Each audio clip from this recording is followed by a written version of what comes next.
નમસ્કાર મિત્રો, હું આપનો દોસ્ત ધર્મેશ કાલા ભારતીય સનાતન સંસ્કૃતિના અલગ અલગ વિષય પર આપણી સાથે વાત કરતો હોઉં છું.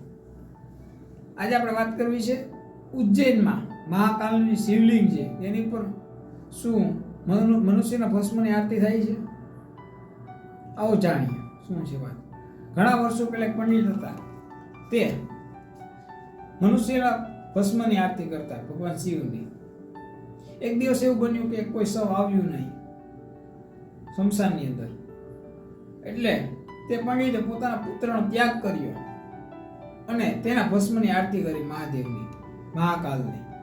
ત્યારે ભગવાન શિવ ત્યાંથી પ્રસન્ન થયા, તેમને દર્શન આપ્યા અને કહ્યું મનુષ્યના ભસ્મની આરતી બંધ કરો, અને પંડિતના પુત્રને ભગવાન ભોળાનાથ જીવંત કર્યો. આજે હાલની અંદર ઉજ્જૈનના શિવલિંગ ઉપર જે આરતી કરવામાં આવે છે તે મનુષ્યના ભસ્મથી નથી કરવામાં આવતી.